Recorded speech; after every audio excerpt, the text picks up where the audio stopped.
La vida transcurre como un río que nunca se detiene. Cada día trae consigo pensamientos, emociones, encuentros, pérdidas. A veces fluimos con serenidad en sus aguas, otras veces luchamos contra corrientes que parecen demasiado fuertes. Y en medio de ese movimiento constante, surge la pregunta silenciosa: ¿cómo vivir con calma? ¿Cómo sostener la claridad? ¿Cómo encontrar libertad en un mundo que tantas veces escapa a nuestro control? Las respuestas no están en los grandes gestos ni en promesas grandiosas. Están en lo pequeño, en lo cotidiano, en la manera en que pensamos y actuamos en cada instante.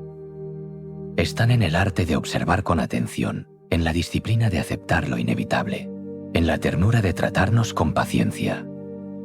Son lecciones que se descubren paso a paso, como quien recorre un sendero de piedra lisa, apoyando los pies con cuidado, sintiendo el aire en la piel, escuchando el murmullo de lo que lo rodea.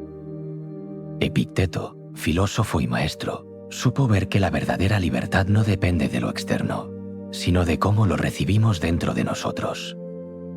Y si hoy lo imagináramos también como un psicólogo, encontraríamos en su voz un puente entre la sabiduría antigua y las necesidades modernas.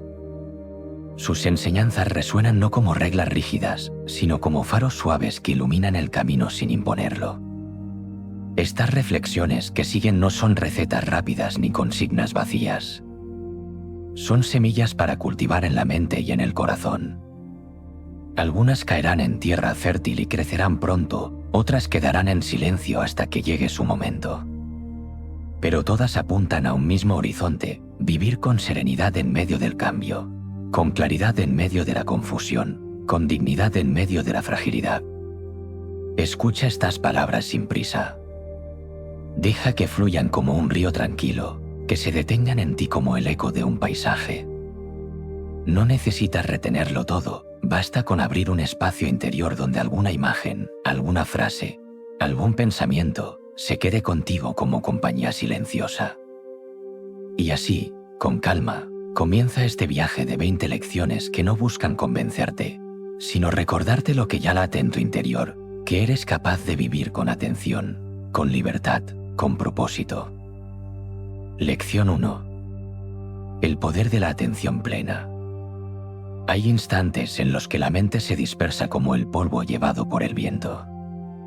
Se adhiere a cada pensamiento, a cada recuerdo, a cada imagen que aparece sin haber sido llamada. Y sin darnos cuenta, pasamos gran parte de la vida ausentes, atrapados en pasados que ya se han deshecho o en futuros que aún no han nacido. Así, el presente se escapa, como el agua que corre entre los dedos de la mano. La atención plena es el arte de habitar este instante sin añadirle más peso del necesario. No es forzar la mente en una jaula, ni imponer silencio al ruido interior. Es algo más delicado, como si uno se sentara a la orilla del río y simplemente lo contemplara fluir, sin necesidad de detenerlo. Cuando logras estar aquí, en este preciso segundo, la ansiedad pierde parte de su fuerza.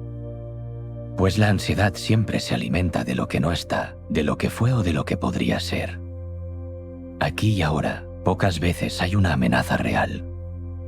Epicteto lo decía con claridad: los hombres se perturban no por las cosas, sino por la opinión que tienen de ellas. Y la opinión, casi siempre, nace de interpretaciones que nos proyectan fuera de este momento. Imagina el sonido de la lluvia golpeando suavemente una ventana. No es pasado ni futuro, es ahora. La humedad que deja en el aire, el aroma de la tierra que respira, la transparencia de las gotas que se deslizan como hilos de cristal. Si estás presente, la mente descansa en esa escena sin la urgencia de huir. No hay nada que corregir ni nada que anticipar. Solo un instante pleno en sí mismo. La vida cotidiana también ofrece esa posibilidad. Cuando caminas hacia tu trabajo, puedes sentir el contacto de tus pasos con el suelo, la cadencia rítmica de tu respiración, la textura de la brisa en tu piel. Cuando escuchas a alguien hablar, puedes prestar atención no solo a las palabras, sino al tono, a las pausas, a lo que se dice en silencio. Estar presente no significa aislarse del mundo, sino entrar más profundamente en él, como quien afina el oído para captar una melodía que siempre estuvo sonando. La mente ansiosa, en cambio, se convierte en un caballo desbocado que galopa sin rumbo. Piensa en todo lo que podría salir mal, repasa errores que ya no se pueden cambiar, se pierde en comparaciones o temores. La atención plena es la rienda suave que guía a ese caballo hacia la calma. No lo maltrata, no lo detiene bruscamente, lo acompaña, lo doma con paciencia, hasta que encuentra un paso sereno. En la práctica psicológica actual, se sabe que enfocar la atención en el momento presente reduce la activación fisiológica del estrés. El cuerpo lo agradece, el corazón late con más regularidad, la respiración se hace más profunda, los músculos se relajan. Pero Epicteto, siglos antes, ya intuía esa verdad. Él enseñaba que la libertad interior surge cuando reconocemos que solo este instante está en nuestras manos. El futuro no nos pertenece todavía, el pasado ya se marchó. Lo único real es este segundo que respiras. Habitar el presente también mejora la claridad al decidir. Cuando estás distraído en múltiples pensamientos, la mente se nubla, como un cristal empañado. No ves con precisión y tus elecciones se vuelven confusas. La atención plena limpia ese cristal. Permite observar la situación con nitidez, sin el velo de los miedos o las expectativas. Y desde esa visión despejada, la decisión surge con naturalidad, como una hoja que cae de un árbol cuando ha llegado su tiempo. Este poder no es grandilocuente ni espectacular. No ilumina con fuegos artificiales ni produce una revelación repentina. Es silencioso, constante, profundo. Es como encender una lámpara pequeña en una habitación oscura, no convierte la noche en día, pero basta para orientarte, para ver por dónde caminar. Podrías pensar que resulta difícil sostener esa atención durante mucho tiempo. Y es verdad. La mente, como un niño inquieto, siempre busca moverse, siempre quiere más. Pero no se trata de forzarla a permanecer inmóvil, sino de recordarle con suavidad el camino de regreso. Una y otra vez. Cada vez que adviertes que te has perdido en pensamientos, ya has dado un paso hacia la atención plena. Porque reconoces tu ausencia y vuelves a ti. Como psicólogo moderno, podría decirte que esto entrena circuitos neuronales que fortalecen la capacidad de concentración y reducen la rumiación. Pero como Epicteto, añadiría que es también un ejercicio del alma, un modo de vivir más cerca de lo que somos realmente, seres que respiran, sienten y piensan, aquí y ahora. En ese estar presente se abre también una forma de libertad, porque lo que ocurre en tu mente deja de gobernarte. Tú observas, tú eliges, tú decides cómo responder. Y esa libertad no necesita ruidos externos ni aplausos, es silenciosa, como la calma de un lago en medio de la montaña. Así, la atención plena se convierte en una medicina sin efectos secundarios, en un bálsamo al que puedes volver siempre. No importa dónde estés ni qué hagas, el simple gesto de volver a sentir tu respiración ya abre una puerta hacia la serenidad.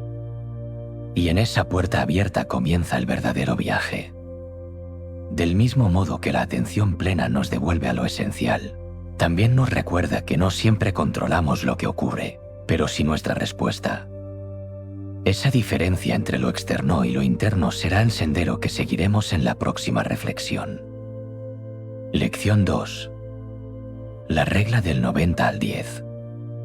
La vida se despliega como una tela que no siempre elegimos. Los hilos que llegan desde fuera son incontables, el gesto de alguien que te habla con dureza, una noticia que trastoca tus planes, un cambio repentino en el tiempo. Eso constituye apenas una pequeña parte de la experiencia. El resto, lo que de verdad pesa, es lo que haces tú con ese instante, lo que eliges pensar y sentir frente a lo inevitable.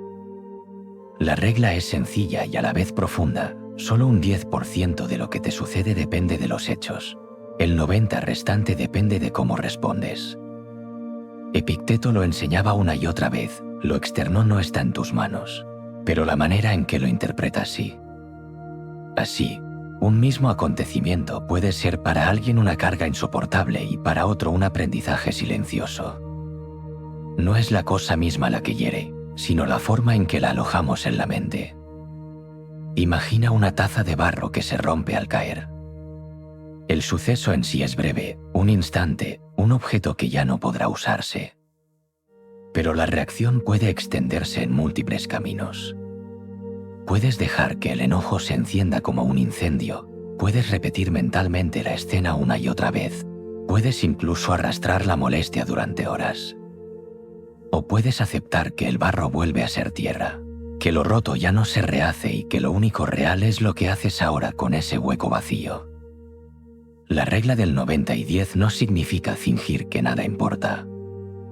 Significa reconocer que, aunque no decidas lo que ocurre, sí puedes decidir qué espacio le das en tu interior. Es como un viajero que llega a una posada. Tú eliges si lo dejas pasar y cuánto tiempo permites que permanezca en tu mesa. La mente es ese espacio de hospedaje y cada emoción, cada pensamiento, son huéspedes que entran y salen. Si alguien te insulta, ese es el 10%. Lo que tú pienses después, si lo guardas en silencio como una espina, si lo devuelves envenenado, si lo dejas caer como una hoja seca, eso es el 90%. Epicteto decía, nadie puede dañarte sin tu consentimiento. Y ese consentimiento se otorga en la forma en que reaccionas. En la vida moderna, este principio sigue siendo medicina. Un retraso en el transporte, un correo electrónico con tono frío, un contratiempo en casa, todo eso pertenece al pequeño 10%. El 90% se mueve en la interpretación, en la narrativa interior que construyes alrededor de esos hechos. Puedes contarte que todo conspira contra ti, o puedes reconocer que el mundo no gira en torno a tus planes, que las circunstancias son parte del flujo natural de la existencia. Cuando decides responder con calma, algo se transforma en tu fisiología. El cuerpo no se inunda de cortisol, la respiración no se entrecorta, la mente no se nubla. La serenidad permite elegir con más claridad y actúa como un refugio que protege de la tormenta. No se trata de resignación pasiva, sino de una fuerza activa, consciente, que elige con cuidado dónde invertir la energía. Recuerda también que cada respuesta se convierte en hábito. Si ante lo inesperado respondes con ira, fortaleces ese sendero en tu mente. Si respondes con calma, refuerzas otro. Así, poco a poco, el 90% se convierte en terreno fértil para cultivar virtudes. La vida no puede ofrecerte certezas externas, pero sí la certeza de tu elección interior. Piensa en un árbol en medio de la llanura. La tormenta llega y sacude sus ramas, ese es el 10%. Pero el tronco, la raíz, la forma en que resiste, eso es el 90%. Cada ser humano tiene en sí esa misma posibilidad, no controlar el viento, pero sí aprender a mantener la raíz firme. Al comprender esta regla, la ansiedad disminuye. Porque lo que viene del exterior ya no exige control obsesivo, y lo interno se convierte en el terreno de trabajo verdadero. Y en ese terreno, la libertad es posible, incluso en medio de la adversidad más dura. Y al observar cómo respondemos a los hechos, también descubrimos otra tendencia silenciosa.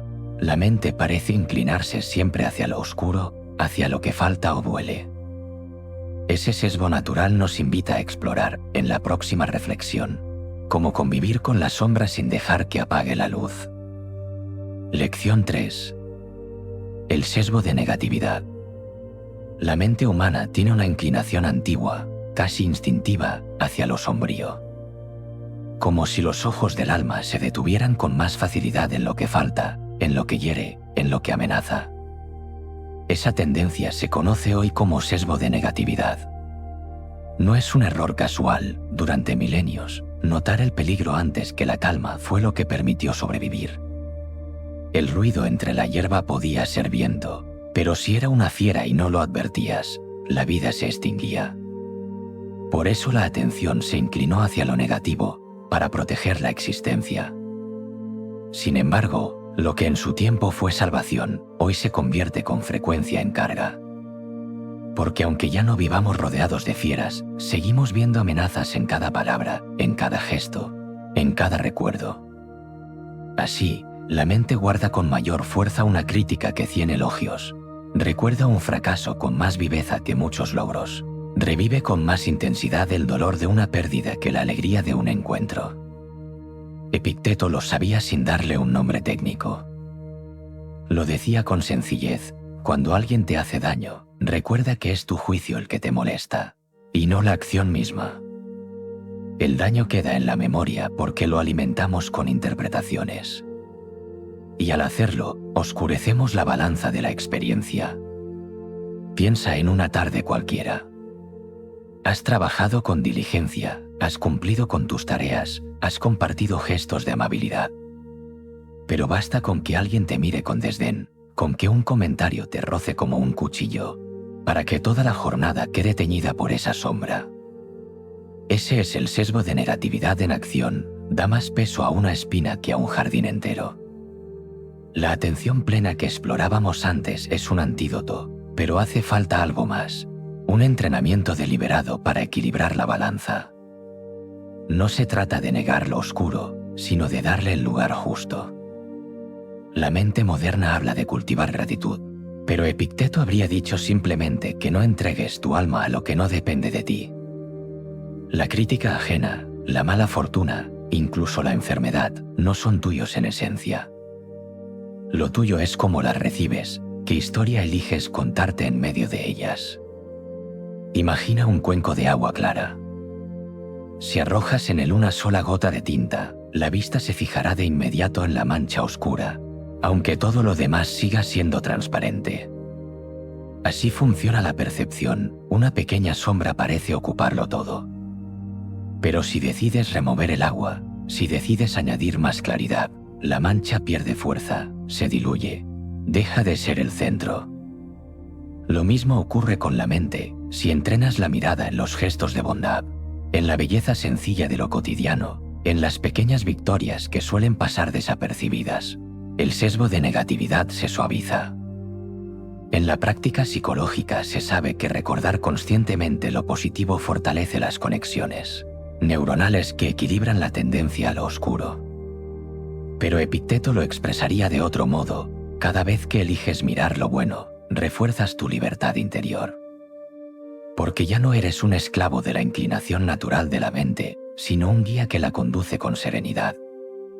Eso no significa vivir en un espejismo de optimismo ingenuo. El dolor existe, la pérdida existe, la injusticia existe.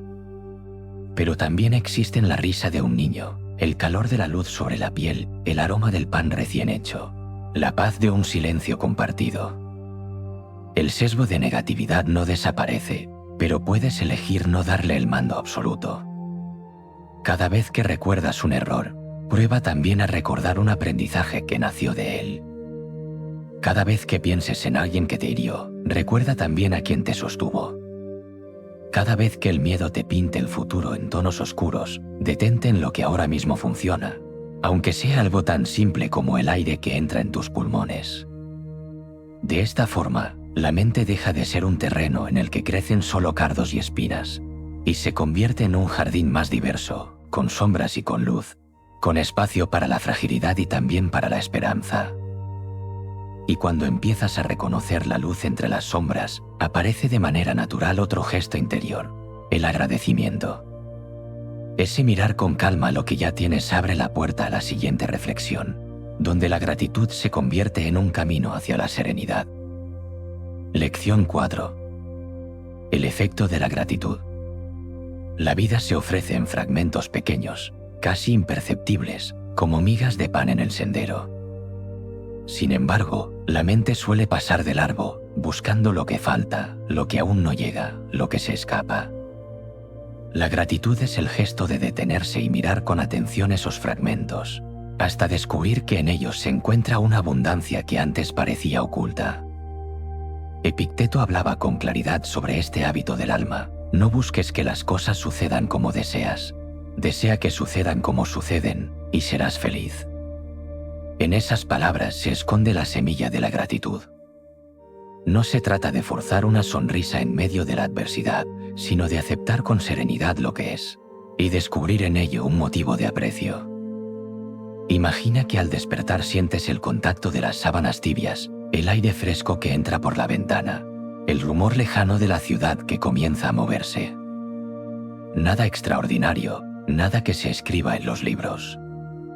Pero si lo observas con calma, cada detalle es un recordatorio de que aún estás aquí, respirando, participando de la trama silenciosa de la existencia. Ese reconocimiento, sencillo y profundo, es gratitud. La psicología moderna reconoce que este hábito transforma el cerebro. Anotar cada día 3 cosas por las que sentirse agradecido, por pequeñas que sean, fortalece las redes neuronales que equilibran el sesgo de negatividad.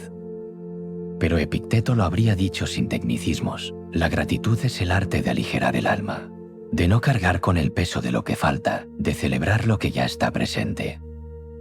Cuando agradeces, la vida adquiere otra textura. Un alimento sabe distinto si lo recibes como un regalo. El agua que calma la sed se vuelve más clara si la reconoces como don y no como rutina. Incluso en el dolor, la gratitud abre una grieta de luz. Agradecer a quienes te sostienen, a quienes te acompañan, incluso agradecer la posibilidad de aprender a través de la dificultad. Es cierto que no siempre es fácil. La mente busca motivos para quejarse, porque lo cómodo es señalar la falta.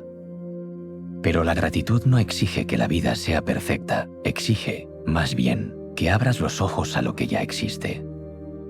Como quien en un bosque no mira solo las ramas secas, sino también los brotes nuevos que crecen en silencio. Practicar gratitud no significa cerrar los ojos al sufrimiento. Significa mirar el sufrimiento y, aún así, reconocer que junto a él hay vida, hay movimiento, hay instantes que sostienen. Como el enfermo que, en medio de la fiebre, agradece la frescura de un paño húmedo sobre su frente. Ese agradecimiento no elimina la fiebre, pero cambia la forma en que se vive. La gratitud suaviza la ansiedad porque desplaza la mirada del que falta al que hay. Y al hacerlo, convierte el presente en un lugar habitable. No se necesita una fortuna, ni un éxito grandioso, ni un reconocimiento externo. Basta con atender a lo pequeño. El canto de un pájaro en el balcón, la calidez de una taza entre las manos, una palabra amable al final de un día difícil. Quien practica la gratitud se libera de la prisión del deseo insaciable. Porque en cada momento encuentra suficiente, y ese suficiente es un bálsamo contra la insatisfacción. Epicteto, que vivió como esclavo antes de ser maestro, sabía bien que la libertad comienza dentro, y la gratitud es una llave que abre esa puerta. Con el tiempo, este hábito se convierte en un modo de vivir.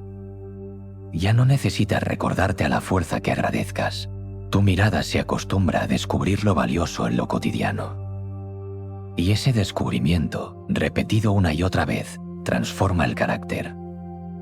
Quien agradece camina más ligero, habla con más calma, mira con más serenidad. La gratitud es, en definitiva, un ejercicio de atención. Mirar lo que ya está, reconocerlo, apreciarlo. No como un gesto aislado, sino como un ritmo constante, como un latido que acompaña. Y en ese ritmo, la vida adquiere una suavidad distinta, un tono más habitable, una paz que se renueva con cada amanecer. Cuando reconoces con gratitud lo que te rodea, también descubres la necesidad de cuidar aquello que sostiene tu propio ser. El cuerpo y la mente, que tantas veces descuidas, se convierten entonces en terreno fértil para la próxima reflexión, donde el autocuidado se revela como un acto de respeto hacia la vida misma. Lección 5. La importancia del autocuidado. El cuerpo que habitas no es una carga accidental, es el instrumento a través del cual se despliega tu vida. Cada pensamiento, cada emoción, cada gesto se sostiene en esa materia que respira y late en silencio. Y, sin embargo, con frecuencia lo tratas como si fuese un sirviente al que puedes exigir sin descanso: olvidando que también necesita cuidado, reposo y alimento. Epicteto lo sabía bien. Aunque su enseñanza se centraba en la fortaleza del alma, nunca negó la importancia del cuerpo. No es el cuerpo el que es malo, sino el apego al cuerpo. Con ello recordaba que no debes confundir cuidado con obsesión. Cuidar el cuerpo es un acto de respeto, no de vanidad. Es mantener la herramienta afinada, sin esclavizarte a su brillo.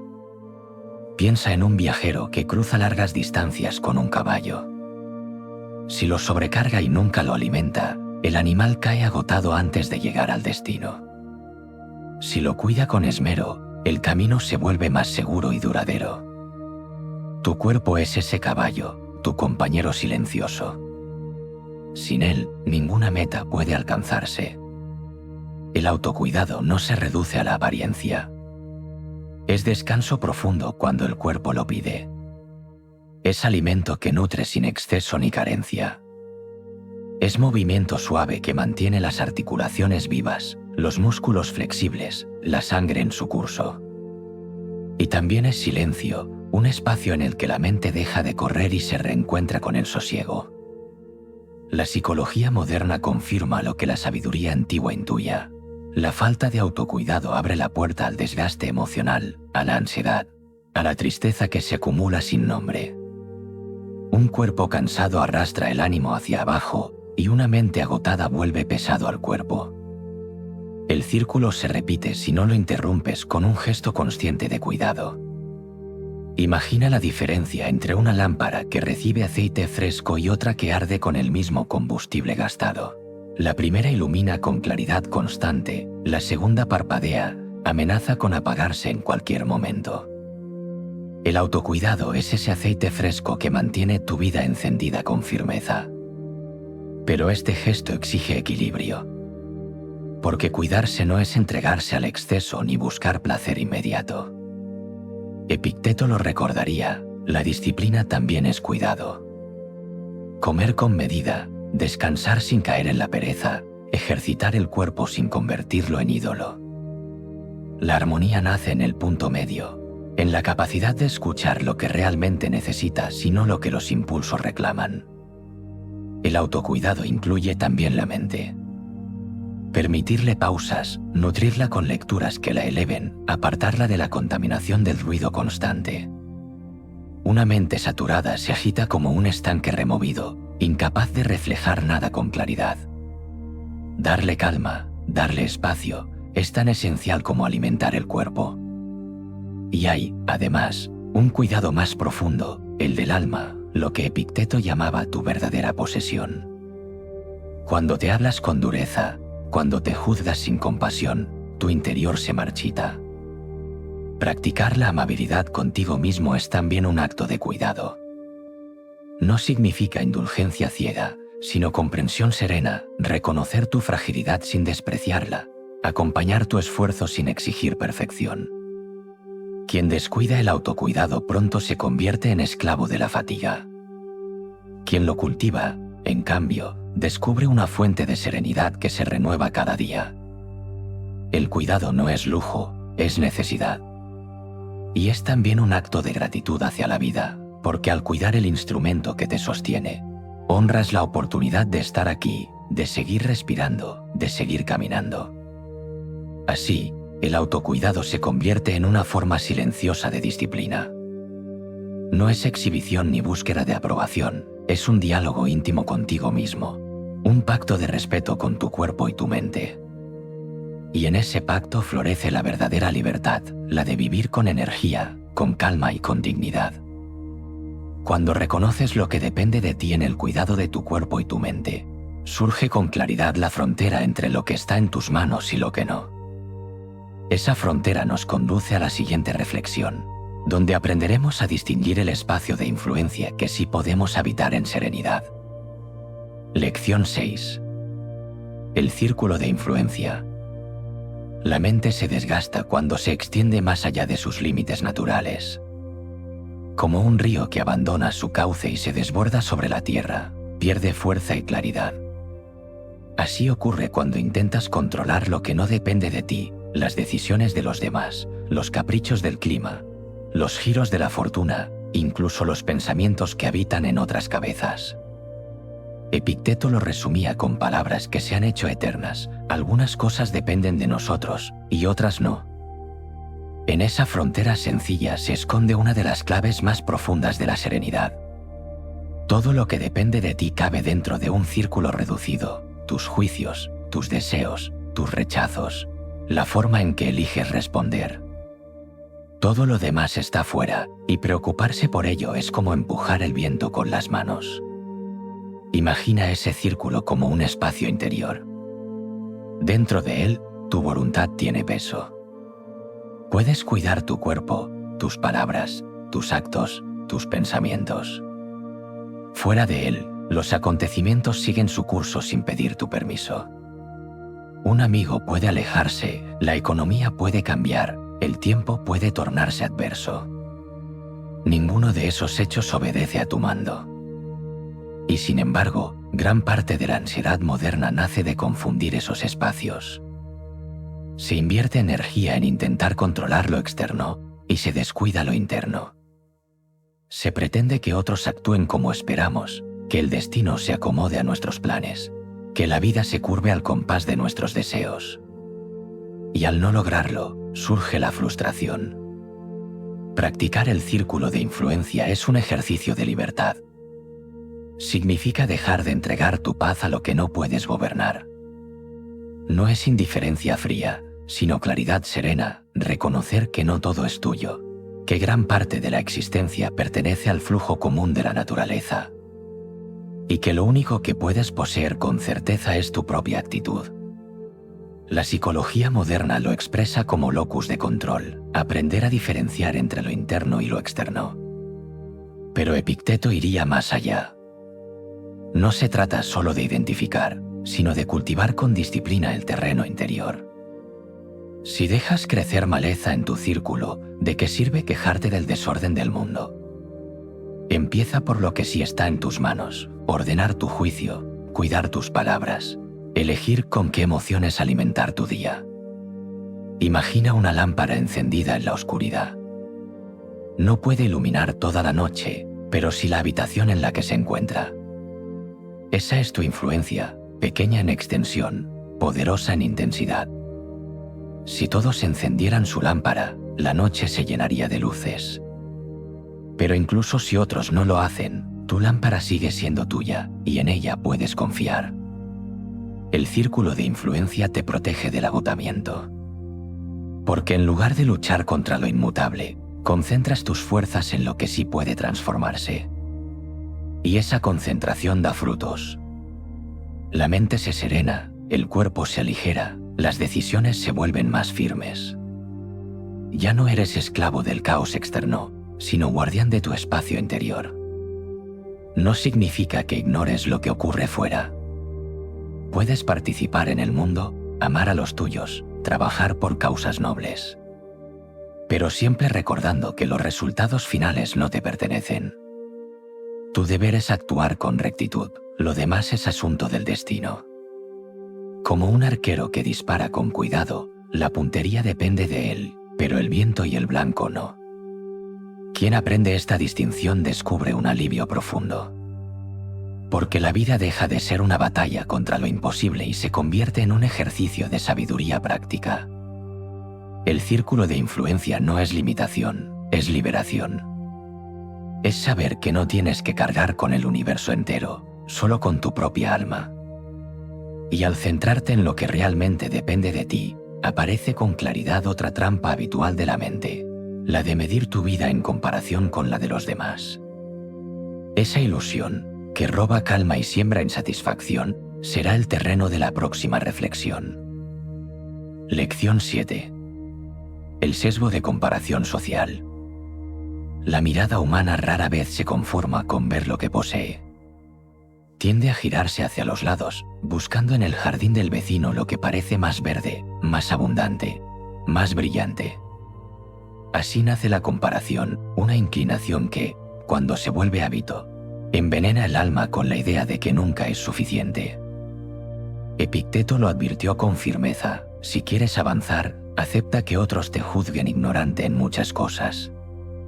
En esas palabras late una enseñanza: deja de medir tu valía con la vara de otros. Porque la vida de cada persona se teje con hilos distintos, y querer copiar el tapiz ajeno solo trae frustración. La psicología moderna habla de comparación social como un sesgo. Solemos subestimar lo que tenemos y sobreestimar lo que muestran los demás.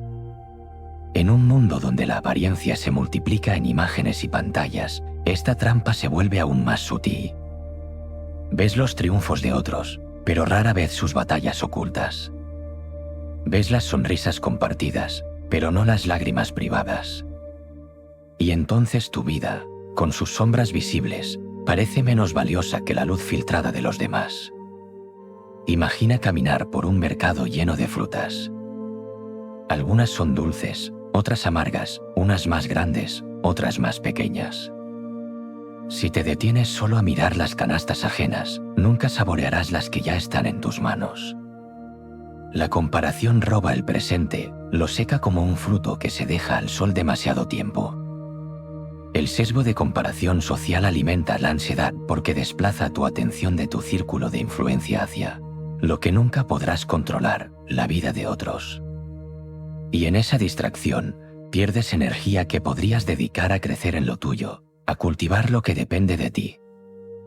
La salida no es cerrar los ojos a los demás, sino mirar con claridad.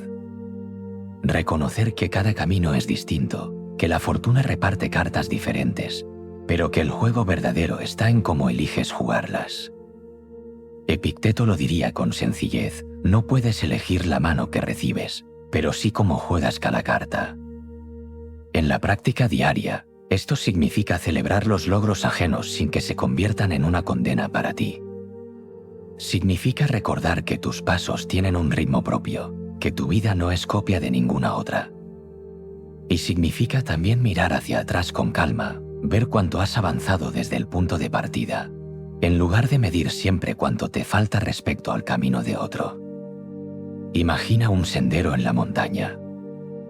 Algunos suben rápido, otros lento, algunos cargan mochilas pesadas, otros casi nada. Compararte sin contexto es olvidar que tu mochila, tu terreno, tu clima son distintos.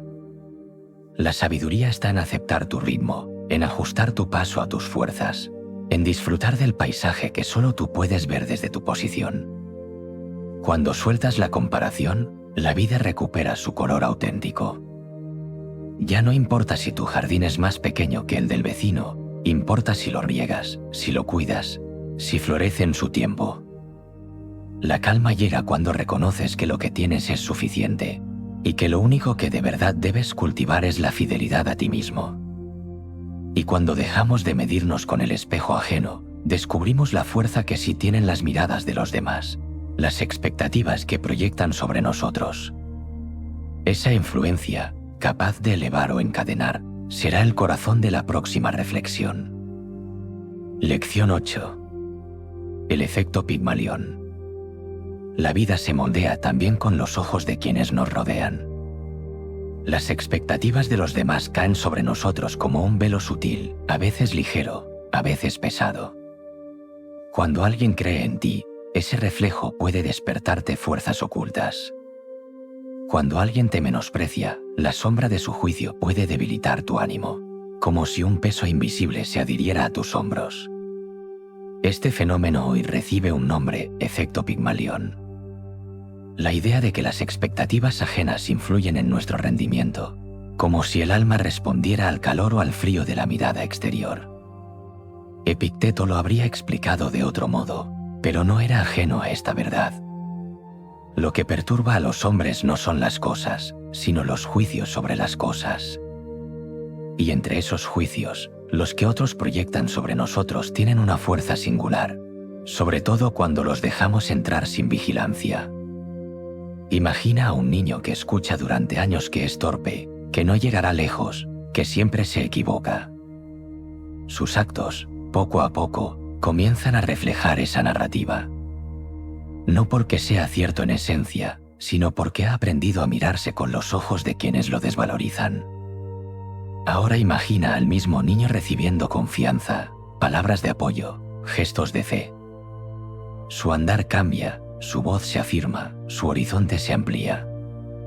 El mismo cuerpo, la misma mente, pero distintas semillas sembradas por expectativas opuestas. El efecto Pigmalión actúa en la vida adulta también. En el trabajo, en las relaciones, en los espacios íntimos. Si recibes confianza, floreces; si recibes duda constante, te marchitas. Pero aquí Epicteto nos invita a recordar algo esencial: no podemos elegir lo que otros piensan de nosotros, pero sí podemos elegir qué peso damos a esas miradas. La psicología moderna lo confirma: interiorizamos los juicios externos con facilidad. Pero la filosofía estoica añade un matiz: tu libertad consiste en discernir qué voces merecen hospedaje en tu mente y cuáles deben quedarse fuera. No eres esclavo de la expectativa ajena a menos que decidas serlo. Imagina tu interior como un jardín amurallado. Algunas semillas llegan desde fuera, unas son de confianza, otras de desprecio. Tú decides cuáles plantar y regar. Si dejas crecer las de desconfianza, el jardín se llena de espinas. Si cultivas las de confianza, el jardín florece. El muro no puede detener que las semillas caigan, pero sí puedes elegir cuáles arraigan. La enseñanza es clara: la fe de los demás puede impulsarte, pero no debe gobernarte. Es bueno recibir confianza y apoyo, pero la verdadera raíz está en la expectativa que siembras sobre ti mismo. Pregúntate, con calma, qué relato eliges sostener. No el que otros escriben, sino el que nace de tu discernimiento interior. Quien aprende a dominar esta dinámica vive más libre. No niega la influencia externa, pero no la convierte en tiranía. Agradece la confianza sincera, aprende de las críticas justas, pero mantiene siempre la última palabra sobre sí mismo. Esa palabra es la que marca el rumbo, más allá de los ojos que observan. Así, el efecto Pigmalión se convierte en una invitación doble: cultivar expectativas serenas sobre ti y sembrar también confianza en los demás. Porque tu mirada, tu palabra, puede ser para otro el impulso que le permite descubrir fuerzas dormidas. Y en ese intercambio silencioso, la vida entera se enriquece. Y al comprender el poder de las expectativas, surge la necesidad de actuar con paciencia. Porque no todo se transforma de golpe, el cambio verdadero ocurre paso a paso, en pequeños gestos que se acumulan hasta formar destino. Esa será nuestra próxima reflexión. Lección 9. La regla de los pequeños pasos. El ser humano suele soñar con cambios repentinos, transformaciones rápidas que lo lleven de un estado a otro sin esfuerzo intermedio. Se desea la cima sin recorrer la montaña, la cosecha sin sembrar ni esperar el ciclo de la tierra. Pero la vida rara vez obedece a esos atajos. El camino auténtico se construye en pequeños pasos, cada uno tan discreto que parece insignificante, pero que juntos dibujan el rumbo entero. Epicteto lo sabía y lo repetía con calma: ningún gran logro se produce de repente. Lo que hoy parece natural en alguien, su serenidad, su disciplina, su fortaleza, es fruto de miles de actos pequeños repetidos a lo largo del tiempo. Cada hábito se teje con hilos finos, invisibles al principio, hasta formar un manto firme que abriga el carácter. La psicología moderna habla de microhábitos, acciones tan simples que apenas requieren esfuerzo, pero que, sostenidas, transforman la vida. Caminar 10 minutos cada día, escribir una línea en un cuaderno, practicar 1 minuto de silencio antes de dormir. Son semillas diminutas que, al repetirse, generan raíces profundas. Epicteto lo expresaría como disciplina cotidiana, como entrenamiento del alma que no busca gloria inmediata, sino solidez a largo plazo. Imagina un alfarero que da forma a la arcilla. No golpea con fuerza para obtener la vasija en un instante. Sus manos se mueven despacio, giran, presionan con cuidado, corrigen milimétricamente. Cada giro es un paso, y en la suma de esos giros aparece la forma deseada. Así también se moldea el carácter humano, con movimientos pequeños, constantes, pacientes. La impaciencia es el mayor enemigo de esta regla. La mente quiere resultados visibles, aplausos rápidos, certezas inmediatas. Pero la vida tiene su propio ritmo, como el árbol que no crece en un día. Forzarlo no lo hace más fuerte, al contrario, lo debilita. La sabiduría está en confiar en el proceso, en aceptar que cada paso, aunque discreto, cuenta. Y cuando el ánimo flaquea, recuerda que un pequeño avance es mejor que ninguno. Levantarte un poco antes, elegir una palabra más amable, detenerte unos segundos antes de reaccionar con ira. Ninguno de estos gestos cambia el mundo en un instante, pero todos ellos, repetidos, cambian tu mundo interior. El secreto está en la constancia. No es la magnitud del esfuerzo lo que transforma, sino la continuidad. Como la gota de agua que, cayendo una y otra vez, acaba por abrir surcos en la roca. El pequeño paso, repetido, vence a la resistencia más dura. Y en esa repetición surge también la libertad. Porque cada paso te recuerda que el cambio no depende de factores externos, sino de tu elección diaria. No necesitas esperar a que todo se acomode para empezar, basta con dar un paso hoy, aunque sea breve, aunque parezca poco. Ese paso abre el camino al siguiente, y así la montaña se recorre sin sentir el peso de su altura. La regla de los pequeños pasos es, en el fondo, un acto de humildad. Reconocer que no eres dueño de los grandes saltos, pero sí de los gestos cotidianos. Que no puedes prometerte un futuro exacto, pero sí la disciplina de este instante. Y en esa humildad florece la verdadera fortaleza, la que no se agota en esfuerzos grandiosos, sino que se alimenta en la constancia serena. Y cuando aprendemos a avanzar con pasos pequeños, comprendemos también que no siempre el camino será llano. Habrá tropiezos, habrá desvíos, habrá momentos en que lo esperado no se cumpla. Ahí nace la necesidad de otra virtud, la de aceptar y gestionar la frustración con calma. Lección 10. La gestión de la frustración. La vida rara vez sigue la línea recta que imaginamos. Los planes se desvían, las personas cambian, los sucesos toman caminos que no esperábamos. Y cuando la realidad no se ajusta a nuestro deseo, surge la frustración, esa sensación densa, como un nudo en el pecho que oprime y quita claridad. Epicteto lo explicaba con una verdad sencilla: no pretendas que los acontecimientos ocurran como deseas, sino desea que ocurran como suceden, y tu vida transcurrirá serena. La frustración nace de esa lucha entre lo que es y lo que quisiéramos que fuera. El hecho en sí no duele tanto como la resistencia que le oponemos. La psicología moderna lo describe como disonancia entre expectativas y realidad. Cuando esperas demasiado de una situación y el resultado no coincide, el choque se convierte en descontento. Pero aquí está la clave: las expectativas son tuyas, la realidad es de la vida. Si aprendes a ajustar lo que esperas, la frustración se transforma en aceptación, y en esa aceptación hay calma. Imagina un marinero que zarpa confiado en la calma del mar. De pronto, el viento cambia, las olas crecen. Si insiste en que el mar debería obedecer sus planes, se desespera, pierde fuerza, incluso se hunde.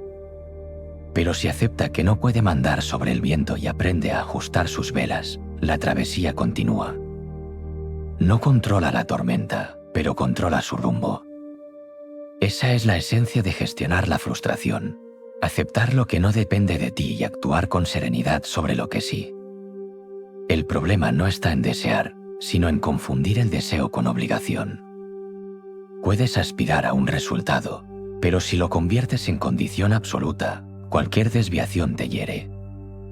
Epicteto enseñaba que la libertad nace de la flexibilidad: desear, pero no atarse; actuar, pero no esclavizarse al resultado.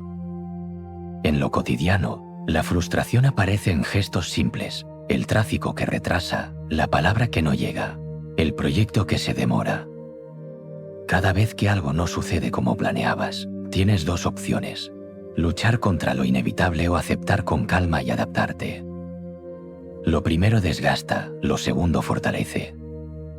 La práctica consiste en recordarte, una y otra vez, que la frustración no viene del hecho, sino de tu resistencia al hecho.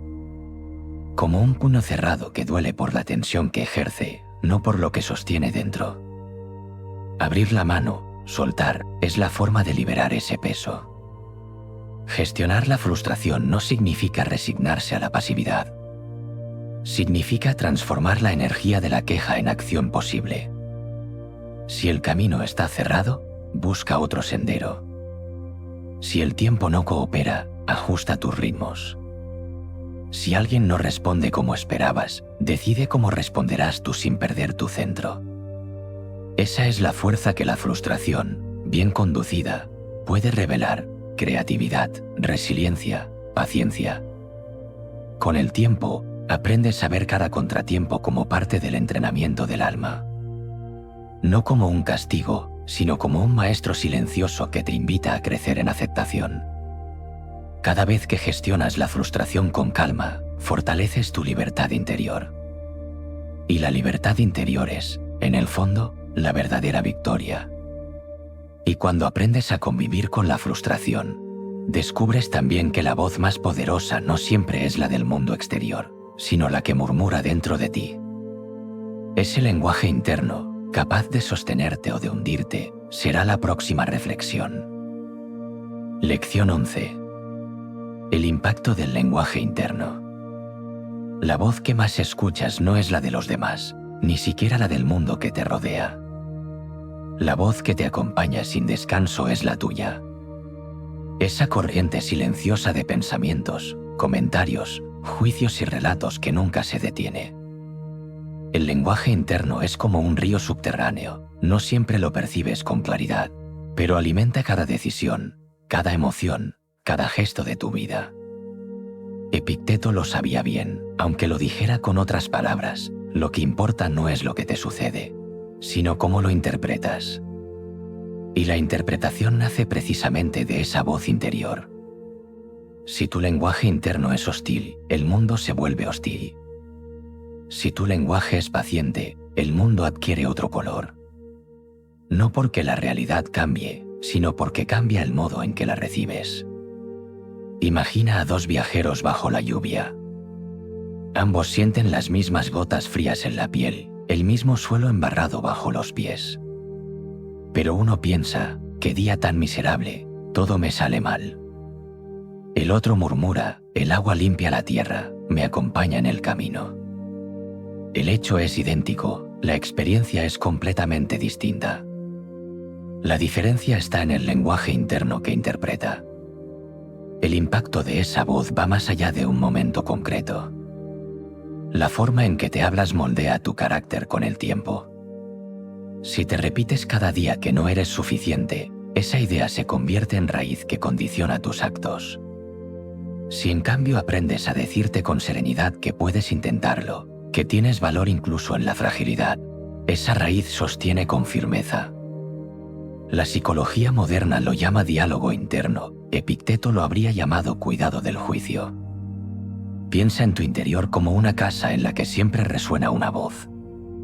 Puede ser una voz que insulta, que acusa, que ridiculiza, y entonces cada habitación se vuelve inhóspita. O puede ser una voz que anima con calma, que corrige con amabilidad, que recuerda tu dignidad. Entonces la casa se convierte en refugio. Esa elección depende de ti, no siempre puedes callar la voz, pero sí puedes educarla, orientarla, suavizarla. El lenguaje interno afecta incluso al cuerpo. Un pensamiento hostil acelera el pulso, contrae los músculos, altera la respiración. Un pensamiento sereno relaja, equilibra, abre espacio. El cuerpo obedece a la mente como la tierra al clima, florece bajo el sol, se marchita bajo la tormenta. Tus palabras interiores son ese clima invisible que nutre o castiga a tu propio ser. Y aquí conviene recordar algo esencial: no se trata de inventar frases vacías, de repetir consignas huecas para engañarte. Epicteto no propondría un optimismo superficial, sino un lenguaje que nazca de la verdad. Decirte que todo está bien cuando no lo está no produce serenidad, produce disonancia. Decirte en cambio que puedes afrontar lo que ocurre, que eres capaz de resistir lo que toca, que aún en la dificultad hay espacio para actuar, eso sí fortalece. Imagina que cargas un peso sobre los hombros. Si tu lenguaje interno repite, esto es insoportable, voy a caer, el cuerpo cede más pronto. Si en cambio dices, es pesado, pero puedo dar un paso más, encuentras fuerzas que antes parecían ocultas. La carga es la misma, la resistencia cambia porque la voz interior alimenta el esfuerzo. La práctica diaria consiste en observar esa voz. Notar qué palabras eliges cuando piensas en ti, cuando evalúas lo que haces, cuando enfrentas lo inesperado. Al principio descubrirás dureza, porque la mente se acostumbra a juzgar con severidad. Pero poco a poco puedes entrenar un lenguaje distinto, firme sin ser cruel, realista sin ser derrotista, amable sin ser indulgente. El impacto del lenguaje interno se extiende también a las relaciones. Quien se habla con desprecio termina proyectando ese desprecio hacia los demás. Quien se habla con respeto, respeta también fuera. Así, cuidar tu voz interior no es solo un regalo para ti, sino también para quienes comparten tu vida. Epicteto recordaría que la disciplina comienza en el pensamiento. El lenguaje interno es ese terreno donde germina la disciplina o la dispersión. Cada palabra que eliges dentro de ti es como una semilla, algunas dan fruto amargo, otras dulce. Siembra con atención, porque el campo de tu mente será el alimento de tu alma. Y cuando logras transformar esa voz, descubres algo sorprendente. No necesitas tanto reconocimiento externo, porque ya no eres enemigo de ti mismo. La paz deja de depender de aplausos y comienza a brotar del silencio interior. Ese es el impacto profundo del lenguaje interno, te devuelve la libertad de ser tu propio aliado. Y al reconocer cómo nos hablamos a nosotros mismos, advertimos también otra trampa de la mente, la tendencia a buscar fuera solo aquello que confirma nuestras ideas, cerrando la puerta a lo distinto. Ese sesgo silencioso será la próxima reflexión. Lección 12. El sesgo de confirmación. La mente humana no siempre busca la verdad. Busca, más bien, confirmar lo que ya cree. Como un viajero que solo mira el paisaje que coincide con su mapa, ignora lo que contradice sus rutas y pasa de largo ante lo que podría ampliarlas. A este fenómeno se le da hoy un nombre, sesgo de confirmación. Una inclinación silenciosa que nos hace seleccionar, recordar y aceptar con mayor facilidad aquello que refuerza nuestras ideas previas, dejando fuera lo que las desafía. Epicteto lo habría explicado de manera distinta, pero su enseñanza apunta al mismo centro. No es la realidad lo que nos engaña, sino la interpretación que hacemos de ella. Cuando nos aferramos a un juicio, nuestra percepción se estrecha. Y en ese estrechamiento, dejamos de ver con claridad. Imagina un hombre que cree que el mundo es hostil. Camina por la calle y observa un gesto serio, y de inmediato lo interpreta como amenaza. Si alguien sonríe, lo considera fingido. Si recibe ayuda, sospecha un interés oculto. Todo lo que percibe confirma su idea inicial, porque ha decidido filtrar la realidad a través de ese cristal. Y cuanto más lo hace, más fuerte se vuelve la creencia, aunque la realidad sea más amplia y variada. Este sesgo no es solo un error intelectual, es también un peso emocional. Porque al confirmar una visión negativa, alimentas ansiedad, tristeza o ira. Y al confirmar solo lo positivo, corres el riesgo de ingenuidad. El problema no está en confirmar, sino en cerrar las puertas a lo que incomoda. La libertad, decía Epicteto, nace de examinar los juicios y no aceptarlos sin reflexión. La psicología moderna ha demostrado que este sesgo afecta nuestras decisiones más importantes. En política, en relaciones, en trabajo, en salud. Seleccionamos las evidencias que nos convienen y desechamos las que nos contradicen. Pero Epicteto nos recordaría, no busques comodidad, busca claridad. Porque el alma no se fortalece en la adulación de sus propias ideas, sino en el contraste con lo que la cuestiona. Imagina tu mente como una sala con ventanas. Si solo abres una hacia el mismo lado, la luz entra siempre igual y la visión nunca cambia. Si abres varias, el aire circula, la perspectiva se amplía. Los colores del mundo se revelan en toda su variedad. El sesgo de confirmación es como vivir con una sola ventana abierta, convencido de que lo que ves es toda la realidad. Practicar la libertad interior implica aprender a abrir más ventanas. Escuchar con calma lo que contradice, examinar con serenidad lo que incomoda, permitir que el aire fresco de otras ideas entre aunque desordene un poco. No significa aceptar todo sin filtro, sino atreverse a cuestionar el filtro mismo.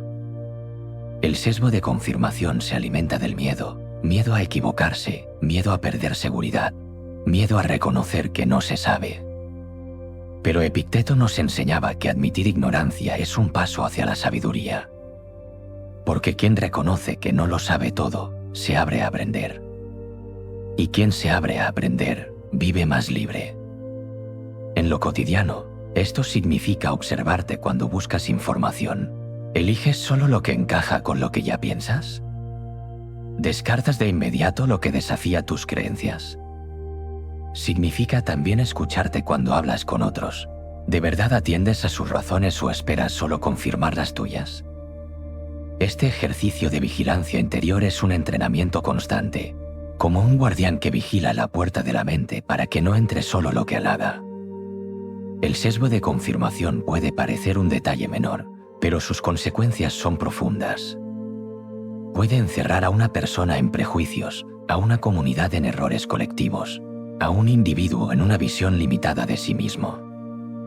Romper ese círculo no es fácil, pero es posible con práctica, paciencia y humildad. Y aquí está la enseñanza más valiosa: la verdad no teme al contraste.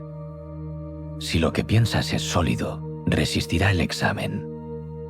Si se derrumba, es porque no era verdad, y eso es un alivio, no una pérdida. Epicteto invitaría a aceptar este examen continuo como un ejercicio del alma, porque la vida no se empobrece al abandonar ilusiones, sino que se enriquece al abrazar la realidad. Así, cada vez que logras escuchar lo distinto sin cerrarte, cada vez que permites que una idea nueva se acerque sin miedo, fortaleces tu libertad interior.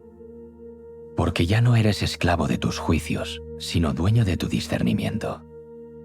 Y cuando dejamos de buscar solo confirmación, abrimos espacio también para mostrarnos frágiles, para aceptar lo que duele sin disfrazarlo. Esa apertura, lejos de debilitarnos, se convierte en fuente de conexión y fortaleza. En la próxima reflexión exploraremos la fuerza silenciosa de la vulnerabilidad. Lección 13. La fuerza de la vulnerabilidad. La cultura humana suele asociar la vulnerabilidad con debilidad. Se cree que mostrar fragilidad es exponerse al desprecio, que reconocer dolor es ceder el control, que aceptar la incertidumbre es perder dignidad. Sin embargo, bajo la mirada serena de la filosofía estoica y el conocimiento de la psicología moderna, la vulnerabilidad aparece no como un defecto, sino como un camino hacia la conexión más auténtica y la fortaleza más profunda.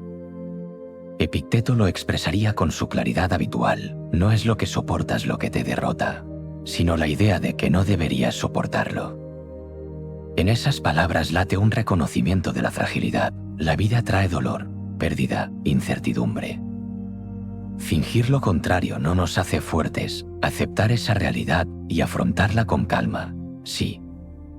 La vulnerabilidad es como un cristal que refleja la luz y también deja ver lo que hay dentro. No es opaco ni impenetrable. En la transparencia hay riesgo, pero también belleza. Un corazón cerrado puede resistir golpes, pero también impide la entrada de la ternura. Un corazón que se permite ser visto arriesga heridas, pero también recibe compañía. La psicología actual confirma que la conexión humana se fortalece cuando nos mostramos vulnerables. Los vínculos más hondos no nacen de la perfección, sino de la sinceridad compartida. Cuando alguien confiesa su miedo, su duda, su dolor, abre un espacio donde el otro puede reconocerse. En ese espejo común surge la empatía, el alivio de saber que no estamos solos en nuestra fragilidad. Imagina una vasija antigua, reparada con hilos de oro en cada grieta. Esa técnica, conocida como kintsugi, no oculta las roturas, las resalta, y en ese resplandor las convierte en parte de la belleza del objeto. Así también la vulnerabilidad no disimula las heridas, las integra en la historia de cada persona, mostrando que la fuerza no consiste en no quebrarse, sino en renacer de cada grieta con más dignidad. Epicteto recordaría que lo que hiere no es tanto la herida misma, sino la interpretación que hacemos de ella. Si piensas que tu dolor te disminuye, lo vivirás como vergüenza. Si lo ves como parte de la condición humana, lo transformarás en compasión hacia ti mismo y hacia los demás. La vulnerabilidad no es señal de derrota, sino de pertenencia a la vida. En la vida diaria, esto significa permitirte hablar cuando algo duele, aceptar ayuda cuando la necesitas, reconocer que no siempre puedes solo. Significa también dejar de disfrazarte de perfección constante. Porque ese disfraz, aunque aparente fortaleza, genera soledad. Quien nunca muestra fragilidad nunca recibe consuelo. Y vivir sin consuelo es cargar con un peso innecesario.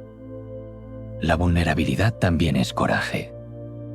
Porque mostrarse como uno es exige más valentía que esconderse tras una máscara. Decir, tengo miedo, me siento perdido, necesito apoyo, es un acto de autenticidad que abre caminos de confianza.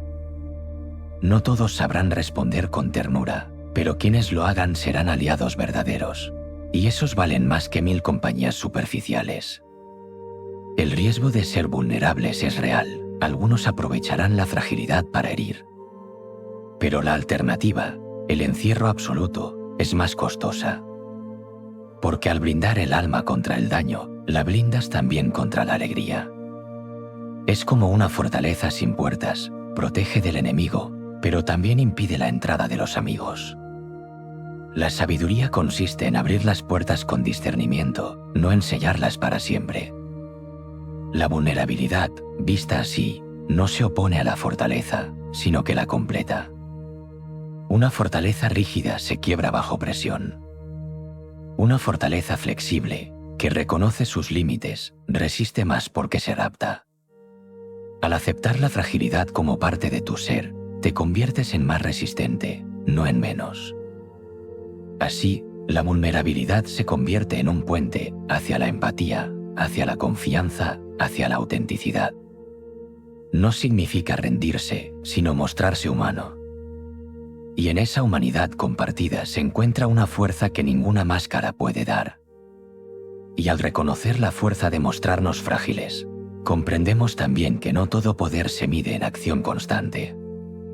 Hay un tipo de cuidado silencioso que se expresa en la pausa, en el reposo, en el descanso que renueva. Esa será nuestra próxima reflexión. Lección 14. El descanso como productividad. En un mundo que mide el valor por la cantidad de logros, el descanso suele considerarse pérdida de tiempo.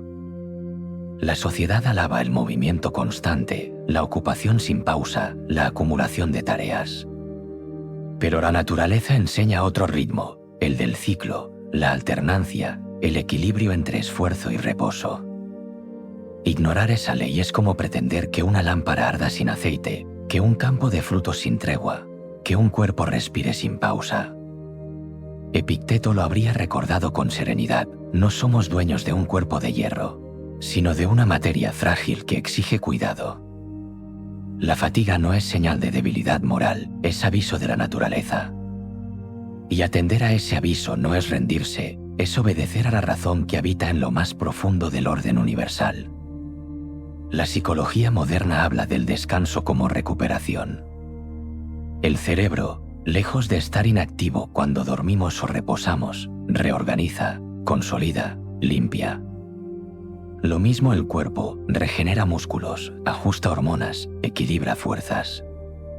El descanso no interrumpe la productividad, la sostiene. Como un arco que se tensa mejor si se afloja de vez en cuando, como una tierra que produce más si se deja en barbecho. Imagina un árbol que nunca pierde sus hojas. El peso acabaría por quebrar sus ramas. La sabiduría de la naturaleza está en soltar, en retirarse, en recogerse durante el invierno para florecer de nuevo en primavera. Así también nosotros, si no aprendemos a descansar, nos quebramos bajo el peso de la exigencia. El descanso no es solo dormir, aunque el sueño profundo sea su raíz. También es silencio, tiempo sin propósito exterior, espacios donde la mente se permite no rendir cuentas. Descansar es caminar sin meta fija, contemplar sin analizar, respirar sin urgencia. Son pausas que devuelven claridad, como el agua de un estanque que se calma cuando nadie la agita. En la práctica diaria, esto significa darte permiso para detenerte sin culpa. Significa entender que no siempre avanzar más rápido es avanzar mejor. Que detenerte a escuchar tu respiración puede darte más claridad que horas de esfuerzo incesante. Que cerrar los ojos a tiempo puede salvarte de errores que la fatiga multiplica. Epicteto enseñaba que la disciplina no consiste solo en resistir, sino en elegir con sabiduría dónde poner la energía. Gastarla sin medida es tan irracional como derrochar riqueza en objetos inútiles. El descanso es inversión, no pérdida. Es el espacio donde el alma recupera serenidad para actuar después con mayor firmeza. El descanso también tiene una dimensión interior, la de soltar pensamientos obsesivos, la de dejar reposar juicios. Una mente que nunca descansa se vuelve rígida, pierde flexibilidad, se llena de ruido. Darle pausas es permitir que las ideas se asienten, que las emociones se calmen, que la perspectiva se amplíe. En esas pausas nacen muchas veces las intuiciones más claras, los caminos más fecundos. La productividad verdadera no es acumular horas de esfuerzo, sino aprender a sostenerse en el tiempo. Quien descansa con medida logra más a lo largo de la vida que quien se consume en el intento de abarcarlo todo de golpe. El cuerpo pide pausas, la mente pide pausas, el alma pide pausas. Negarlas es actuar contra la naturaleza, y actuar contra la naturaleza siempre conduce al desgaste. Así, el descanso se convierte en un acto de humildad.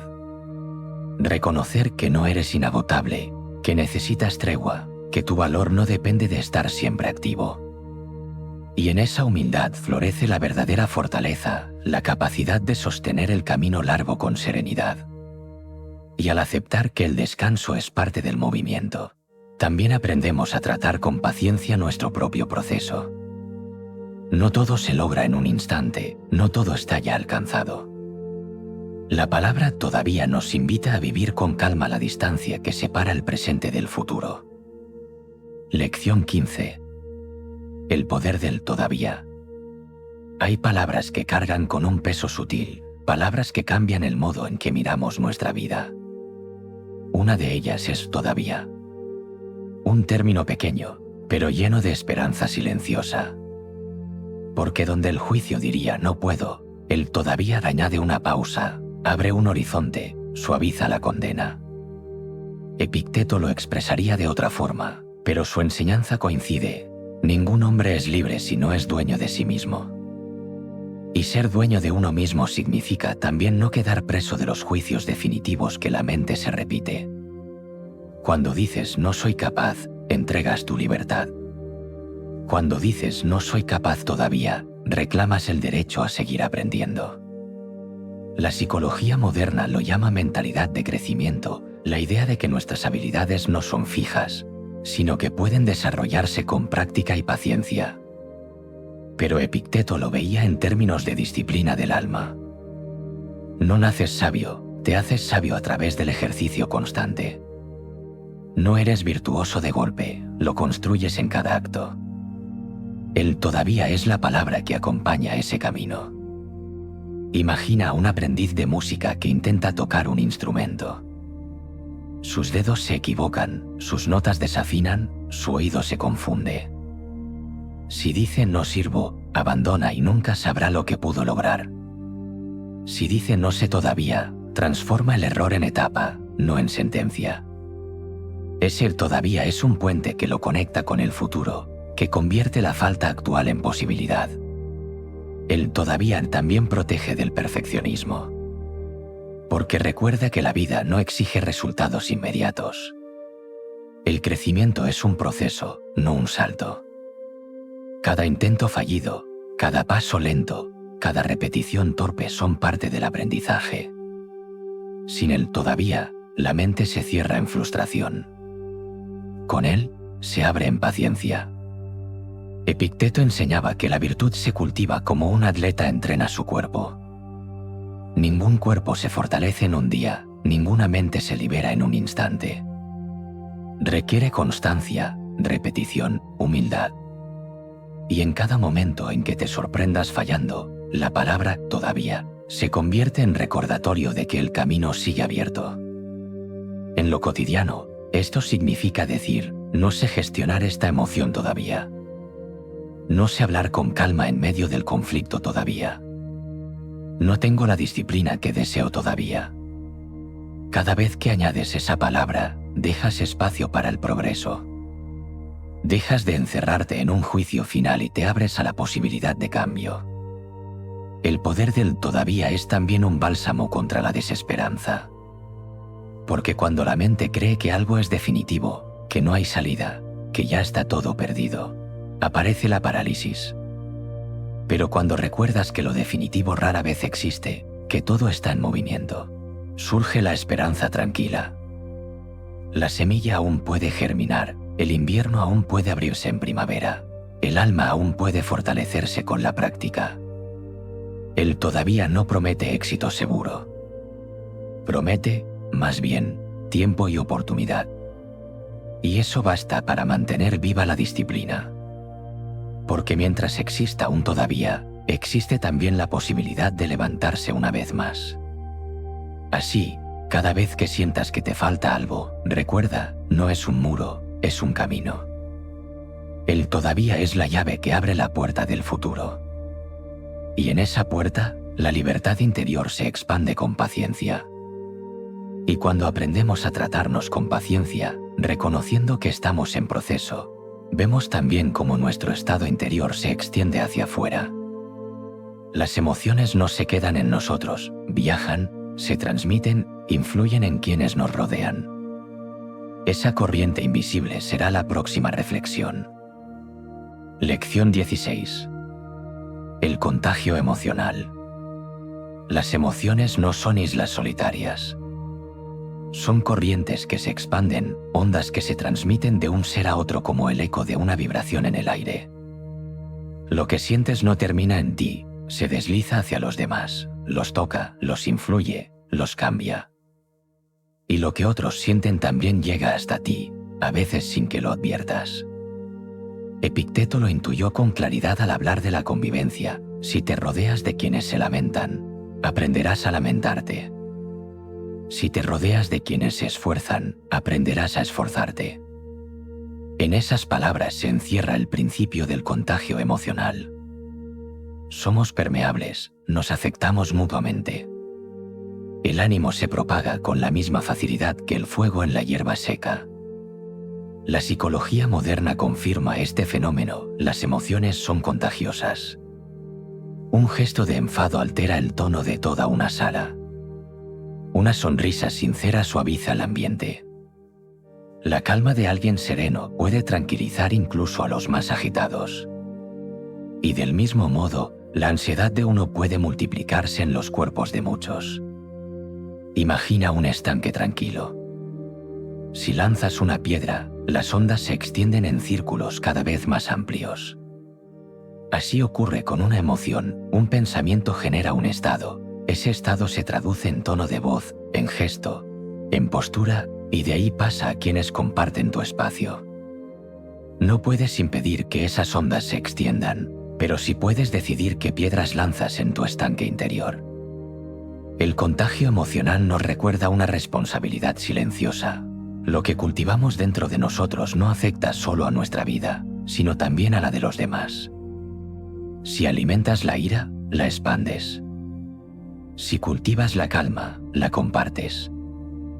La libertad interior que Epicteto defendía no se queda en el ámbito privado, se convierte en un regalo para quienes te rodean.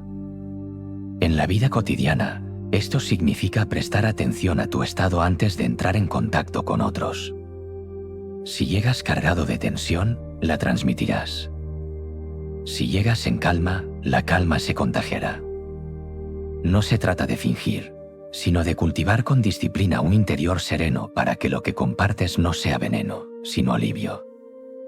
También significa elegir con cuidado de quién te rodeas. Porque así como transmites, recibes.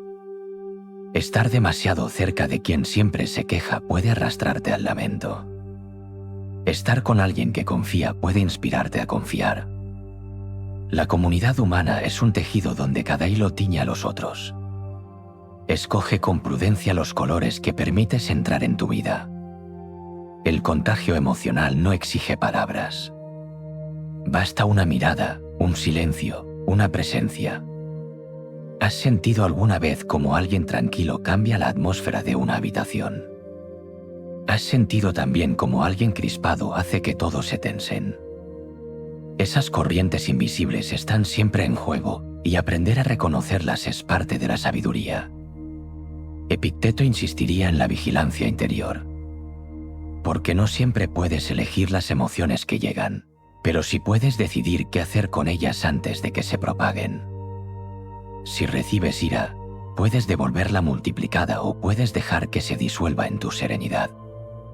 Si recibes tristeza, puedes acompañarla con ternura sin hundirte en ella. En esa elección se manifiesta la libertad. Imagina que llevas una lámpara en la oscuridad. Cada paso ilumina un poco a tu alrededor. Esa luz es tu estado emocional. No puedes alumbrar todo el camino de los demás, pero sí puedes ofrecer claridad en el tramo que compartes. Y esa claridad, aunque sea breve, puede marcar una diferencia profunda en otro ser humano. Así, el contagio emocional no es solo una advertencia, es también una oportunidad. Porque al cuidar tu interior, no solo te cuidas a ti, siembras calma en quienes te rodean. Y al recibir la calma de otros, descubres la fuerza de la comunidad. La vida no es una isla, es un océano de emociones compartidas. Navegarlo con serenidad es un acto de sabiduría y de amor. Y al reconocer cómo las emociones se transmiten como ondas invisibles, advertimos también otra fuerza silenciosa, la de la primera impresión, ese ancla que condiciona la manera en que juzgamos lo que viene después. Esa será nuestra próxima reflexión. Lección 17. El efecto ancla. La mente, al enfrentarse al mundo, rara vez lo hace desde un vacío absoluto. Siempre hay un punto inicial, una primera referencia, un dato o impresión que se convierte en ancla. Ese ancla condiciona el resto de nuestras percepciones y juicios, aunque lo haga de manera silenciosa, casi imperceptible. A este fenómeno hoy lo llamamos efecto ancla, y es una de las fuerzas más sutiles que guían nuestras decisiones. Epicteto lo habría expresado de otro modo, pero su enseñanza converge, no son las cosas las que nos perturban, sino la opinión que tenemos de ellas. Y la primera opinión, esa que se forma antes incluso de reflexionar, puede teñir de color toda la experiencia posterior. Imagina que alguien te dice que un alimento es amargo antes de probarlo. Cuando lo llevas a la boca, la mente busca ese amargor, lo encuentra incluso si es leve, lo magnifica. La primera palabra se convierte en filtro. O piensa en un número, si te sugieren que algo cuesta 100 monedas, todo lo que se aleje de ese número lo juzgarás en relación a él, aunque el valor real pueda ser distinto. Así opera el ancla, fija un punto y arrastra todo lo demás hacia su órbita. El efecto ancla no se limita a lo económico o lo superficial. También se instala en las relaciones, en las emociones, en la manera de entenderte a ti mismo. Una primera impresión puede marcar la visión que tienes de una persona durante años. Una palabra dura recibida en la infancia puede convertirse en ancla que aún hoy condiciona tu autoestima. El ancla se hunde en el fondo de la mente y desde allí sostiene, para bien o para mal, el peso de tus interpretaciones. La psicología moderna ha demostrado este fenómeno con claridad. Incluso jueces, médicos, expertos toman decisiones influenciadas por números o ideas previas irrelevantes, simplemente porque fueron las primeras en aparecer. Epicteto nos invitaría a reconocer este poder y a poner en guardia el juicio, no aceptar de inmediato la primera impresión, no entregarle a ciegas la soberanía de la mente. Imagina tu interior como un barco que se detiene en un puerto. Si echas el ancla allí, te quedarás en ese lugar, aunque el horizonte ofrezca mejores destinos. Lo mismo ocurre con las ideas. Si dejas que una impresión inicial se convierta en ancla incuestionada, limitas tu libertad. La sabiduría está en levantar el ancla cuando sea necesario, en moverte con discernimiento hacia otras aguas. Epicteto enseñaba a distinguir entre lo que depende de ti y lo que no. El efecto ancla nos recuerda que las primeras impresiones no siempre dependen de nosotros, llegan solas, se imponen. Pero sí depende de nosotros examinarlas, cuestionarlas, no darles más poder del necesario. Esa vigilancia interior es el timón que nos libera de quedar atrapados en un solo puerto. En la vida diaria, esto significa sospechar de las primeras conclusiones. Preguntarte, ¿estoy juzgando esta situación solo en comparación con lo primero que escuché? ¿Estoy valorando a esta persona desde un único gesto inicial? ¿Estoy atrapado en una idea antigua que ya no corresponde a mi realidad actual? Practicar esta conciencia abre espacio para juicios más justos, más libres, más cercanos a la verdad. El efecto ancla es inevitable, pero no es invencible. Puedes reconocerlo y suavizar su peso. Puedes recordar que una impresión no es destino, que un número no define el valor, que una palabra inicial no encierra toda la historia. Al hacerlo, recuperas libertad interior, la misma que Epicteto defendía como la mayor posesión del ser humano. Y así, el ancla deja de ser prisión y se convierte en aviso. Te recuerda que la mente es influenciable, que necesita vigilancia, que no todo lo primero es lo más verdadero. Aprender a soltar el ancla cuando lo requiere el discernimiento es un acto de sabiduría, un paso hacia la serenidad. Y al reconocer la fuerza de las primeras impresiones, descubrimos también otra necesidad interior, la de fijar límites claros, la de saber decir no cuando el alma lo requiere. Ese gesto, sencillo y difícil a la vez, será la próxima reflexión. Lección 18. El valor de decir no.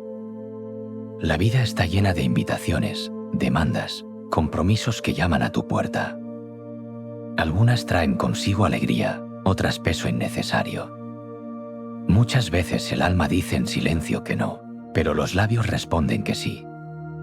El resultado es cansancio, resentimiento, pérdida de serenidad. Aprender a decir no es un arte discreto, un acto de libertad interior que no busca herir, sino proteger lo que de verdad importa. Epicteto lo recordaría con sencillez: si quieres ser invencible, no luches en combates que no dependen de ti. Decir no es elegir con prudencia dónde poner tu energía, cuáles batallas librar, cuáles caminos seguir. No es rechazo por hostilidad, sino límite por sabiduría. La psicología moderna lo llama asertividad, la capacidad de expresar tus necesidades sin agresión y sin sumisión. Pero más allá de los términos, la esencia es la misma: reconocer que tu tiempo, tu cuerpo, tu mente no son infinitos, y que cuidarlos exige aprender a negarse con serenidad. Imagina tu vida como una vasija de agua. Cada sí es un poco de agua que entregas. Si dices sí a todo, la vasija pronto queda vacía y no puedes ofrecer nada más. Si aprendes a decir algunos no, reservas agua para lo esencial, para cuidar tu interior, para estar presente con quienes amas, para sostener lo que de verdad da sentido a tu vida. Decir no requiere coraje porque toca la raíz del miedo al rechazo. Tememos decepcionar, tememos ser menos queridos, tememos perder oportunidades. Pero Epicteto nos enseñaba que la libertad no consiste en complacer a todos, sino en vivir conforme a la razón que guía tu interior. Cuando dices no desde la calma, No te enfrentas a los demás, te mantienes fiel a ti mismo. En la vida diaria, esto puede significar negarte a compromisos que sabes que te desgastan. Puede ser no aceptar tareas que exceden tus fuerzas, no participar en conversaciones que te contaminan, no seguir ritmos que destruyen tu paz. Cada no es un sí a otra cosa, al descanso, a la claridad, a la dignidad. Pero el no sabio no se grita ni se impone con violencia. Se ofrece con firmeza tranquila, con palabras claras, sin necesidad de justificar en exceso. La serenidad del no está en reconocer que tu límite no requiere disculpas, solo respeto. Y quien no lo entienda, está mostrando más sobre sí mismo que sobre ti. Epicteto insistiría en recordar que no eres dueño de la voluntad ajena, solo de la tuya. No puedes evitar que otros se molesten ante tu no, pero puedes evitar convertirte en esclavo de su opinión. El valor de decir no está en controlar la reacción ajena, sino en permanecer fiel a lo que tu razón y tu naturaleza necesitan. El no también es un modo de ordenar el alma. Porque cada vez que dices sí a lo que no deseas, introduces desorden, contradicción, cansancio. Cada no, en cambio, pone un límite claro, fortalece tu coherencia interior, reafirma tu libertad. No se trata de rechazar todo, sino de discernir con calma. Hay sí que construyen y no que protegen. La sabiduría está en distinguirlos y en pronunciar cada palabra con serenidad. Cuando aprendes este arte, tu vida se vuelve más ligera, tu mente más clara, tu alma más libre. Y al aprender a decir no con firmeza tranquila, también reconocemos cómo la mente se deja arrastrar por lo que le resulta más inmediato y fácil de recordar. Ese atajo, que deforma la percepción de la realidad, nos lleva a la siguiente reflexión sobre el sesgo de disponibilidad. Lección 19. El sesgo de disponibilidad. La mente humana no es un espejo fiel de la realidad. Es más bien como una linterna que ilumina solo una parte del camino, dejando el resto en penumbra.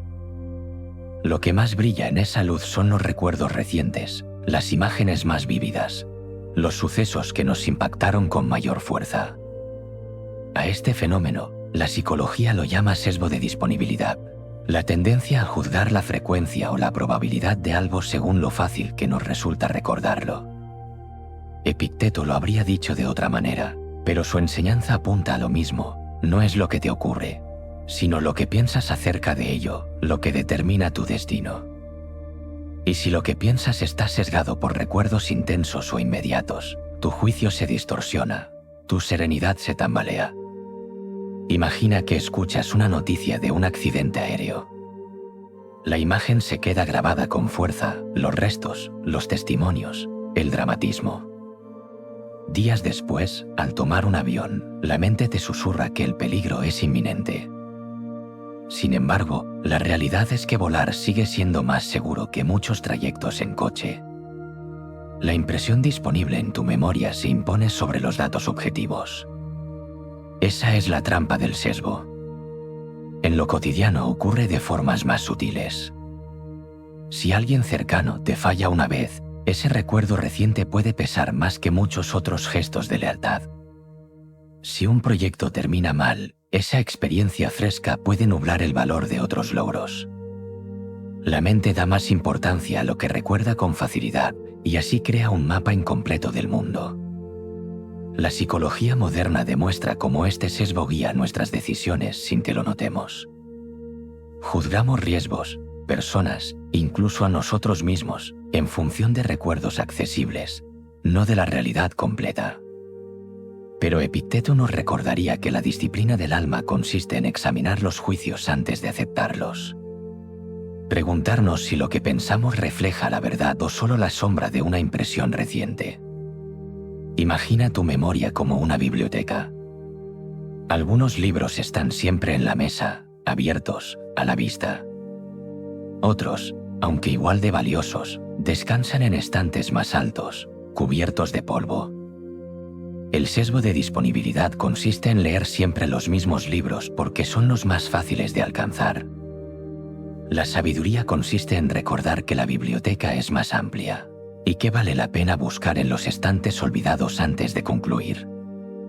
Este sesgo no es un enemigo a destruir, sino una señal de que necesitas detenerte y ampliar la perspectiva. Cuando un recuerdo reciente te lleve a una conclusión rápida, respira, retrocede un paso, pregunta: ¿es esto realmente lo más común, lo más probable, lo más verdadero? ¿O simplemente lo más fresco en mi memoria? Epicteto insistiría en que no entregues tu libertad a lo inmediato. Porque lo inmediato engaña, te arrastra hacia el miedo o hacia la confianza injustificada. La serenidad exige un juicio más amplio, una mirada que no se limite a lo primero que brilla en la memoria. El sesgo de disponibilidad también puede volverse oportunidad. Porque si decides llenar tu mente de recuerdos de calma, de bondad, de aprendizajes, esos serán los más accesibles, los que tu memoria ofrezca primero. Y así, lo que antes te arrastraba al temor puede convertirse en guía hacia la serenidad. Al final, el sesgo nos recuerda que la mente no siempre ofrece la realidad, sino una versión parcial. Reconocerlo no elimina la distorsión, pero te da libertad para no obedecerla ciegamente. Y esa libertad es, una vez más, la clave de una vida tranquila. Y cuando aprendemos a reconocer los límites de la memoria y la percepción, surge una pregunta más honda: ¿qué dirección damos a la vida entera? No basta con juzgar bien cada instante, necesitamos un propósito que oriente el camino completo. Esa será la próxima reflexión. Lección 20. La importancia del propósito. La vida, cuando se vive sin dirección, se asemeja a un barco que flota a la deriva. Las olas lo empujan, los vientos lo desvían, las corrientes lo arrastran hacia puertos que no eligió. Puede avanzar, sí, pero sin rumbo cierto, y cada destino alcanzado deja un sabor vacío. El propósito es el timón silencioso que orienta esa travesía, la estrella fija que da sentido incluso en medio de las tormentas. Epicteto lo sabía y lo enseñaba con firmeza: si no sabes hacia qué puerto navegas, ningún viento te será favorable. En esas palabras resuena la esencia del propósito. No se trata de tener todo bajo control, sino de reconocer hacia dónde deseas orientar tu esfuerzo, tu disciplina, tu atención. La psicología moderna habla de propósito como motivación intrínseca, como aquello que mantiene la voluntad incluso cuando las recompensas externas faltan. Pero más allá de las definiciones, lo esencial es que el propósito convierte cada acto cotidiano en parte de una historia mayor. Sin él, los días se fragmentan en rutinas dispersas. Con él, hasta el gesto más pequeño adquiere valor. Imagina dos personas que realizan la misma tarea sencilla, como limpiar un suelo o escribir un informe. Una lo hace como un trámite vacío, la otra como un paso hacia un ideal más amplio: cuidar un espacio común, contribuir a un proyecto que aprecia. La acción es idéntica, la experiencia es radicalmente distinta. El propósito convierte lo ordinario en significativo. El propósito no tiene por qué ser grandioso. No exige conquistar el mundo ni dejar huella en la historia. Puede ser tan sereno como acompañar a los tuyos, cultivar la virtud, vivir con coherencia. Epicteto no pedía hazañas, pedía vivir de acuerdo con la naturaleza y la razón. Y en ese alineamiento encontraba el propósito más alto: ser fiel a lo que uno es en esencia. En la vida diaria, el propósito actúa como brújula. Cuando surgen dificultades, recordar hacia dónde caminas da fuerzas para resistir. Cuando el cansancio amenaza, el propósito renueva la motivación. Cuando la duda aparece, el propósito ofrece claridad. No elimina los obstáculos, pero transforma la forma de enfrentarlos. Imagina caminar por un desierto. Sin rumbo, cada paso es agotador, la arena infinita. Con un propósito, cada paso es acercamiento a un oasis, aunque aún esté lejos. El esfuerzo es el mismo, el sentido es diferente. Esa es la fuerza del propósito: no cambia siempre el camino, pero sí cambia tu relación con él. Epicteto insistía en que el propósito no depende de circunstancias externas, Puedes perder bienes, posición, incluso salud. Pero mientras conserves la dirección de tu alma, sigues siendo libre. El propósito no es lo que posees, es lo que eliges sostener en tu interior. Cultivar propósito exige reflexión, paciencia, honestidad. No siempre se revela de golpe, a veces se descubre poco a poco, en las decisiones repetidas, en los valores que se confirman con el tiempo. Y cuando lo hallas, la vida adquiere coherencia, como un río que encuentra su cauce y fluye sin dispersarse. Así, la importancia del propósito no está en prometer un destino seguro, sino en ofrecer un norte estable. El propósito te recuerda quién eres y hacia dónde quieres ir. Te libera del vaivén de lo inmediato, te sostiene en la adversidad, te acompaña en la calma. Estas 20 lecciones han recorrido distintos paisajes del alma, desde la atención plena hasta el propósito, desde la gratitud hasta el valor de decir no.